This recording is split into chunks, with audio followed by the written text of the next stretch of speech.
శ్రీమాత్రే నమః. మనస్సు ఎప్పుడో ఒకసారి నగర హడావిడి నుండి దూరంగా వెళ్ళి ప్రకృతి ఒడిలో ఓ శాంతి కోసం వెతుకుతోందా? ఆ శాంతితో పాటు ఒక ప్రేమతో కూడిన అమ్మ చూపు, ఒక భరోసాతో కూడిన స్వరం కావాలా? అయితే ఈ పవిత్ర యాత్ర మీకోసమే. ఈరోజు మనం వెళ్తున్నాం తెలంగాణలోని రాజన్న సిరిసిల్ల జిల్లా ఓబులాపూర్ గ్రామ శివారులో ఉన్న ముత్యాల పోచమ్మ తల్లి ఆలయానికి.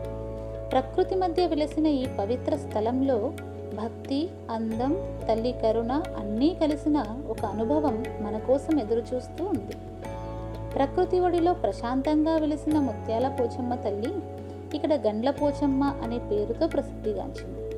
అమ్మ గుడి చిన్నదే అయినా అందులో ఉన్న శక్తి అనంతం. పచ్చని కొండల మధ్య వాన చినుకుల స్పర్శతో, మేఘాల మబ్బులతో అమ్మవారి గుడికి వెళ్ళే ప్రతి ప్రయాణం ఒక భక్తి యాత్రలా ఉంటుంది. ముఖ్యంగా వర్షాకాలంలో అమ్మవారి ఆలయం చుట్టూ ప్రకృతి అందం రెట్టింపు అవుతుంది. కొండ చర్యల మీదుగా జాలువారే నీటి ఊట భక్తుల దాహాన్ని తీరుస్తూ ఔషధ గుణాలతో నిండిన పవిత్ర తీర్థంగా నిలుస్తుంది. కోరిన కోరికలు తీర్చమని, సంతోషాలు పంచమని భక్తులు అమ్మవారికి మట్టి కుండలలో సాంప్రదాయ వస్త్రాలంకరణతో కుటుంబ సమేతంగా అన్నప్రసాదం, పులిహార, బెల్లమన్నం మొదలైన నైవేద్యాలతో అమ్మవారికి బోనాలు సమర్పిస్తారు.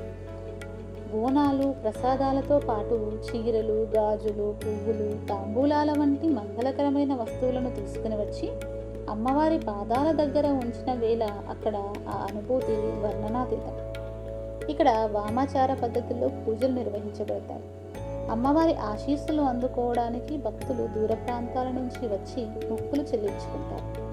వారి కోరికలు తీరినప్పుడు మొక్కులు సమర్పించి కుటుంబ సమేతంగా తల్లి చరణాల వద్ద శాంతిని పొందుతారు.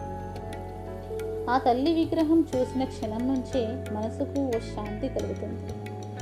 ఆమె చిరునవ్వు ఎలా ఉంటుందంటే, భక్తులతో "నువ్వు చెప్పు బిడ్డ, నేను వింటున్నా" అని భరోసా ఇస్తున్నట్లుగా ఉంటుంది.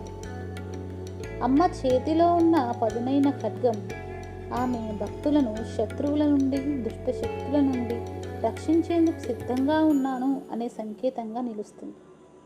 ఇది కేవలం దేవాలయం కాదు, ఇది ఒక ఆధ్యాత్మిక ప్రకృతి క్షేత్రం. కోరిన కోరికలు తీర్చే తల్లి ఈ ముత్యాల పోచమ్మ అమ్మవారు. భక్తులకు శరణుగా నిలుస్తూ ఆమె సన్నిధిని చూసిన ప్రతి ఒక్కరి హృదయం ఓ శాంతి వర్షంతో నిండిపోయేలా చేస్తుంది. మళ్ళీ మళ్ళీ అమ్మవారిని దర్శించుకోవాలనే కోరిక మనలో కలుగుతుంది. ఈ వీడియో కనుక నచ్చినట్లయితే లైక్ చేయండి. మరిన్ని ఆధ్యాత్మికపరమైన వీడియోల కోసం మా ఛానల్ని సబ్స్క్రైబ్ చేయండి. శ్రీమాత్రే నమః.